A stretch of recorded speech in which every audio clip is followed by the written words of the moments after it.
going to the Arab world, studying only, say, Arabic or Islamic studies, to my mind, does not put us, the Arabists, the Islamists, if you like, in a better state.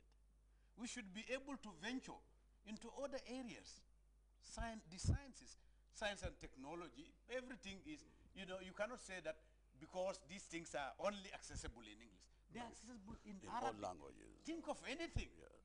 Go to the internet. See, you can do wonders with your Arabic knowledge. Exactly. And you can develop yourself through that.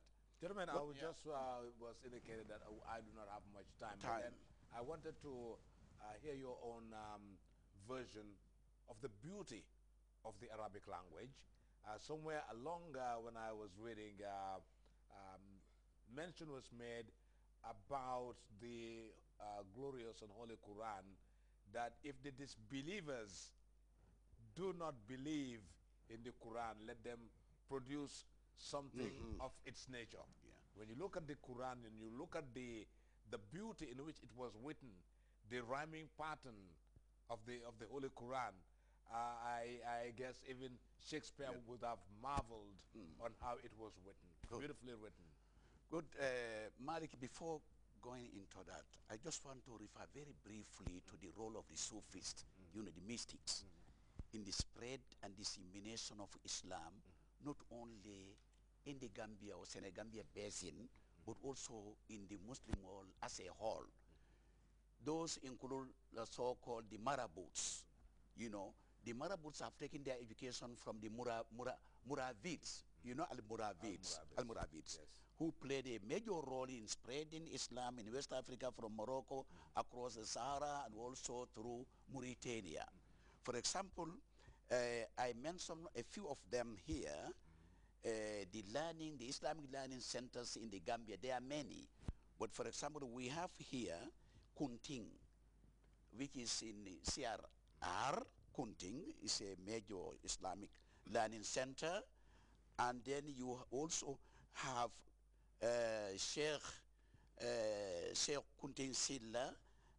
You have also Karamba Baba Silla.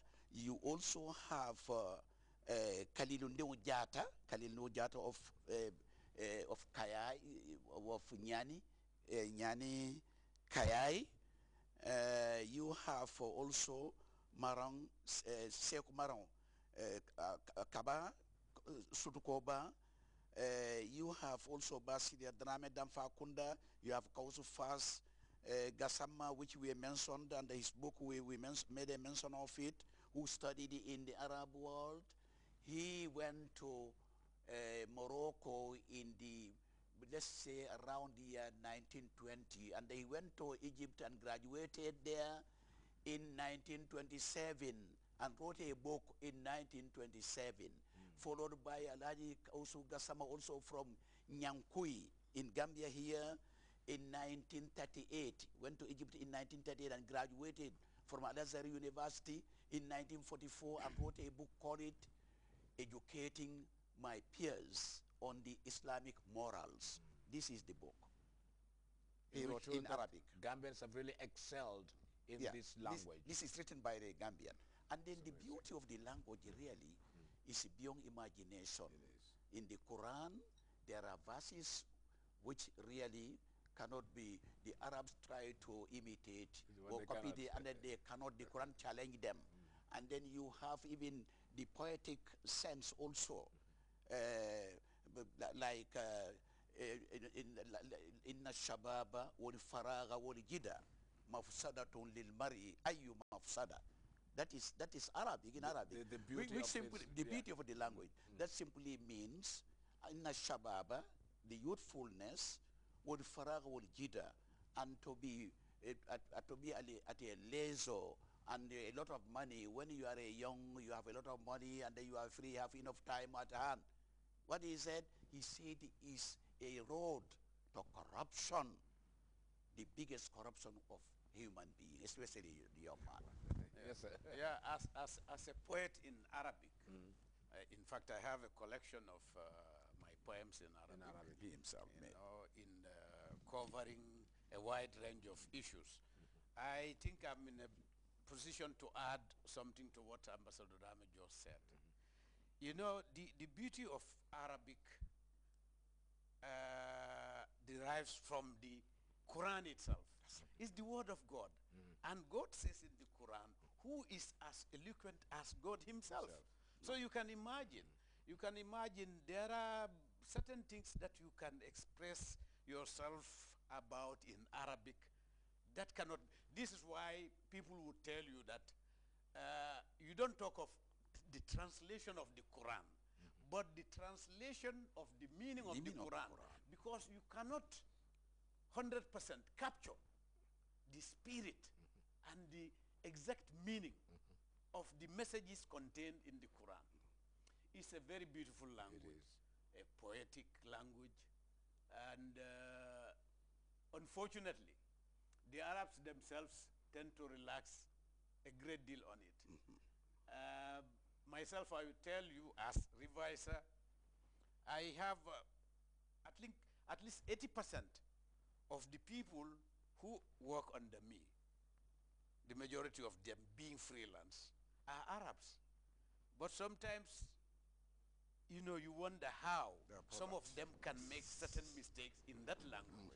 So what I would advise our colleagues here, you know, okay, Islam is very important. The Islamic education should be something we should all focus on, but without a good command of the Arabic language itself. No way.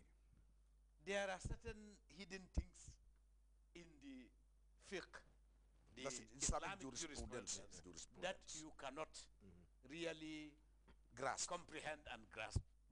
So they should make extra effort. And language, you know, the process of learning is something that lasts for your lifetime.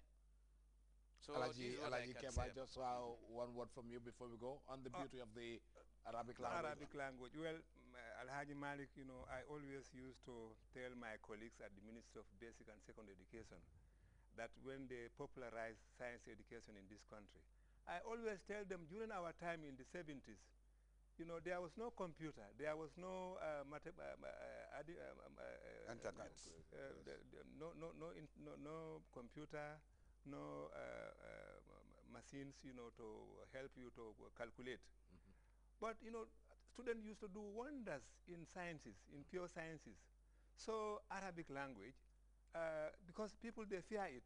Arabic language is also like that. People fear the language, but the language itself is a very, very simple language. I am an author to a research for comparison of Arabic and Mandinka language from the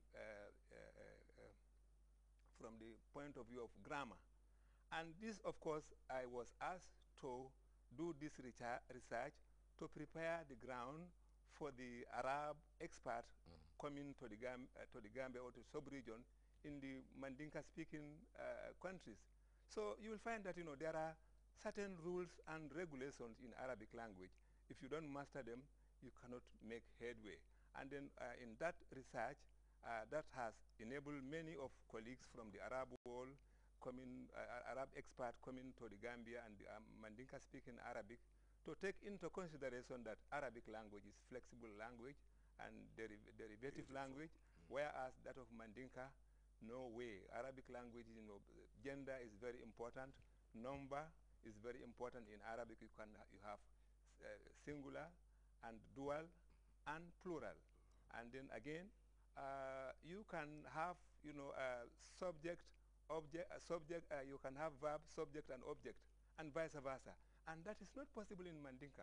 So we have made all those things to the authors, and now anybody, you know, stick to these rules and regulations, you will find that Arabic language is one of the simplest language. So, gentlemen, I wish we had more time, and I look forward to having you again on this very, very important discussion on the interview. We were looking at Arabic and Islam in contemporary and post-election and contemporary Gambia. I want to take this opportunity to thank you very much. especially Alhaji Keba El Jan, retired civil